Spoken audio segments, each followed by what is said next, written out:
이번 시간에는 우리 다양한 형식의 데이터 입력하는 방법에 대해서 같이 한번 살펴보도록 하겠습니다. 우리가 테이블에다가 데이터를 입력하거나 이제 수정을 할 때, 그때는 이제 우리가 데이터 시트 보기 상태에서 우리가 하는 거죠. 우리 디자인 모드가 아니라 데이터 시트 보기 상태에서 이제 하는 거고요.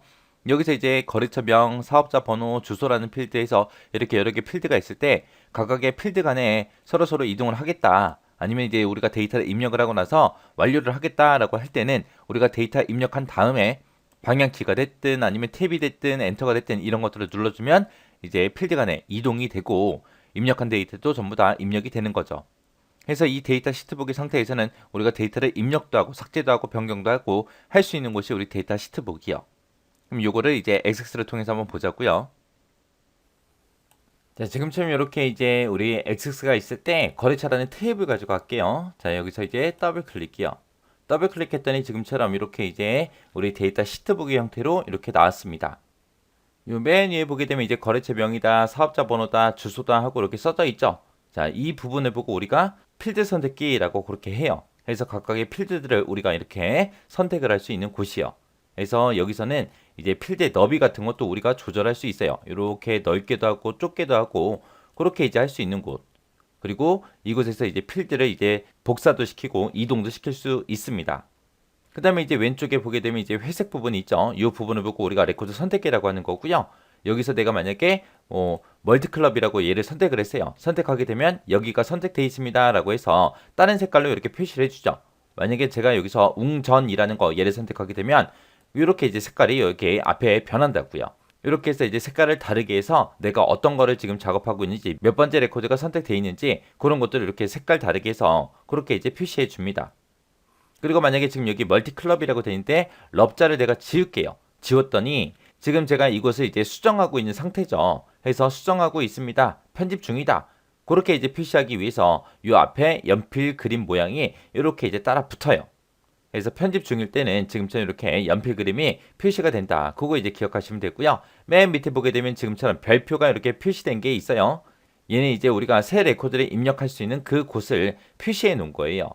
그래서 지금 위에 있는 것들은 데이터가 이미 입력되어 있기 때문에 내가 이제 수정하는 거고, 내가 만약에 여기다가 거래처가 하나 더 추가됐어요. 우리 회사에. 그러면 이제 거래처를 이제 추가시켜야 되겠죠. 그때 이제 여기다 데이터 입력하는 거. 새 레코드를 이제 입력할 수 있는 곳이다. 그렇게 이제 별표로 이렇게 표시해 주는 거예요. 그래서 이런 상태 잘 기억하셔야 돼요. 그 다음에 이제 맨 밑에 보게 되면 이것들이 있어요. 얘네들을 보고 우리가 탐색 단추라고 부르고요. 이 탐색 단추는 레코드를 서로서로 이동할 때 우리가 주로 사용을 합니다. 자, 그럼 요거 좀 보자고요. 자, 지금처럼 탐색 단추 보게 되면 여러 가지가 있어요. 자, 여기 보게 되면 여기 숫자가 써져 있죠. 이 숫자 먼저 좀 보자고요. 이 숫자가 맨 뒤에 15라고 써져 있는데 15가 전체 레코드의 개수를 의미하는 거고 앞에 있는 1이 현재 레코드, 현재 내가 몇 번째 레코드에 있는지 그걸 이제 표시해 주는 거. 그 다음에 이제 그 앞에 보게 되면 이 삼각형 모양의 아이콘이 있어요. 그 바로 뒤에도 이 삼각형 모양이 있죠. 얘는 이전이다, 다음이다. 이전 레코드, 다음 레코드. 그렇게 이제 이동할 때 우리가 사용하는 거고요. 그 다음에 요 아이콘이요. 요 아이콘이랑 그 다음에 요 아이콘이요. 얘는 이제 맨 앞으로, 맨 뒤로 그렇게 이제 보내주는 거예요. 그래서 얘를 누르게 되면 무조건 첫 번째 레코드로 이동이 되는 거고 얘를 클릭하게 되면 무조건 마지막 레코드로 그렇게 이제 이동시켜 주는 거예요. 그 다음에 이제 그 뒤에 보게 되면 요 아이콘이 있어요. 요 아이콘이 이제 새 레코드 추가할 수 있게 제일 밑으로 이제 이동시켜 주는 거예요. 제일 아래줄로 이제 이동시켜서 우리가 새로운 레코드를 추가시킬 수 있게 그렇게 이동시켜 주는 단추입니다. 그래서 탐색 단추에는 이런 것들이 있다. 요거 이제 기억하시면 돼요. 그 다음에 이제 날짜, 시간, 형식의 데이터를 입력할 때요. 엑셀에서도 우리가 날짜가 됐든 시간이 됐든 이런 것들을 입력할 때는 특정 형식이 딱 정해져 있었죠. 그 형식대로 우리가 입력을 해줘야 아 이게 날짜구나, 아 이게 시간이구나 라고 엑셀에서 인식을 하잖아요. 그것처럼 엑셀도 형식이 정해져 있습니다.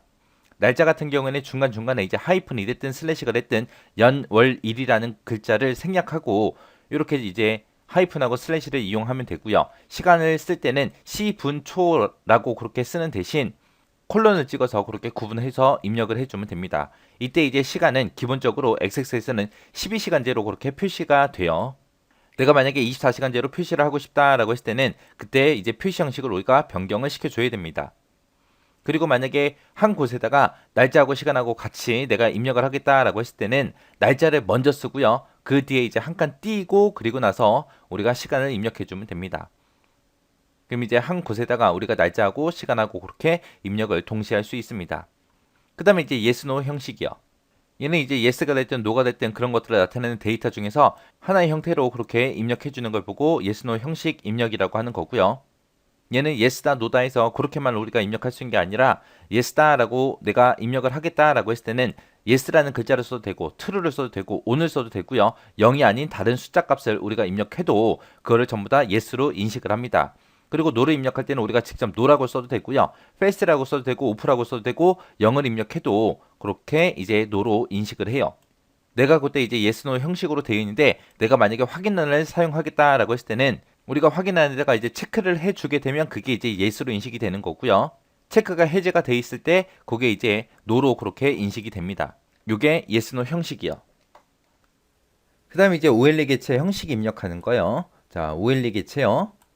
자, 입력할 필드를 먼저 클릭을 해요. 클릭하고 나서 마우스 오른쪽 버튼 누르게 되면 이제 메뉴가 쭉 나오잖아요. 그 중에서 이제 우리가 개체 삽입, 얘를 이제 선택을 해주면 됩니다. 그러면 이제 마이크로소프트 액세스 대화 상자가 이제 나타나요. 그 대화 상자에 보게 되면 새로 만들래? 아니면 이미 만들어진 거 파일 불러와서 이제 삽입할래? 그렇게 이제 우리가 선택을 할 수 있게 나타납니다. 우리가 이 OLE 개체 형식으로 이제 데이터를 입력할 때는 오디오가 됐든 비디오가 됐든 그림이 됐든 이런 다양한 형식의 데이터를 우리가 선택해서 삽입할 수 있어요. 자, 그럼 그 대화 상자 좀 보자고요. 여기 보니까 이제 새로 만들기라는 것도 있고요. 파일로부터 만들기라는 것도 있고 이렇게 두 가지가 있어요. 그래서 새로 만들 건지 아니면 이미 만들어진 거 파일을 불러와서 삽입할 건지 이렇게 이제 선택할 수 있다는 거예요. 그렇게 해서 이제 우리가 OLE 개체를 이제 집어넣게 되면 우리가 개체를 삽입하더라도 데이터 시트 보기 그 상태에서는 우리가 볼 수가 없어요. 표시가 안 돼요. 표시가 안 되고 우리가 입력한 데이터를 만약에 더블 클릭하잖아요. 더블 클릭하게 되면 이제 연결된 그 프로그램이랑 이제 개체 같은 것들 우리가 확인할 수 있습니다. 우리가 이제 데이터 시트 보기 여기서는 못하지만 우리가 삽입된 그런 개체들 있죠. 그런 것들을 이제 폼이 됐든 보고서가 됐든 거기서는 우리가 확인도 할 수 있어요. 그 다음에 이제 하이퍼링크 형식 입력하는 거예요. 해당 필드랑 이제 연결할 그 대상 주소를 우리가 직접 입력을 할 수도 있고요. 아니면 우리가 바로가기 메뉴에서 우리 하이퍼링크에 들어가게 되면 하이퍼링크 편집이라고 있습니다. 얘를 이용해서 우리가 집어넣을 수 있어요. 그때 이제 우리가 입력한 그 주소 있죠. 그 주소는 하이퍼링크 형태로 이제 화면상에 표시가 되고요. 그걸 이제 클릭하게 되면 연결된 주소로 바로바로 이동이 됩니다. 자, 직접 입력하는 방법이요. 직접 입력할 때는 해당 필드에다가 그냥 주소를 직접 우리가 지금처럼 이렇게 이제 입력을 해주면 되는 거예요. 이렇게 해서 직접 입력을 할 수도 있고 아니면 우리가 하이퍼링크에 마우스 오른쪽 버튼 누르고 하이퍼링크에 하이퍼링크 편집이라는 거 얘를 이용하는 방법도 있습니다. 얘를 이용하게 되면은 지금처럼 연결 대상하고 이렇게 이제 물어봐요. 그래서 기존 파일 우리 웹페이지랑 연결도 시킬 수 있고 전자메일 주소를 입력할 수도 있고 입력할 수 있습니다. 그래서 우리가 이제 원하는 대상을 선택하고 나서 거기다 이제 주소를 우리가 선택을 하거나 아니면 직접 입력을 해주면 됩니다. 그리고 나서 이제 확인 버튼 눌러주면 돼요. 그러면 이제 하이퍼링크 형식으로 데이터가 이렇게 이제 입력이 됩니다. 그 다음에 이제 데이터 수정하는 방법이요. 입력을 했으면 이제 수정도 할 줄 알아야죠. 수정할 때는 우리가 수정할 그 필드에 데이터가 들어있을 거 아니에요. 그걸 싹 다 지워버리고 그냥 새로운 데이터 입력해주면 돼요. 이렇게 해도 되고요. 아니면 내가 일부분만 내가 수정하겠다라고 했을 때는 해당 필드를 클릭해서 내가 원하는 대로 이제 수정해도 되고요. 아니면 우리가 F2번 키를 눌러서 편집 상태로 먼저 만들어요. 만들어 놓고 우리가 수정해주면 됩니다. 그래서 수정하는 방법도 이렇게 두 가지 있어요. 자, 이렇게 해서 이제 다양한 형식의 데이터 입력하는 방법에 대해서 같이 한번 살펴봤어요. 데이터 입력하는 방법은 뭐 크게 어려운 내용이 없으니까 여러분들이 그냥 쭉 읽어보시면 전부 다 이해가 갈 겁니다.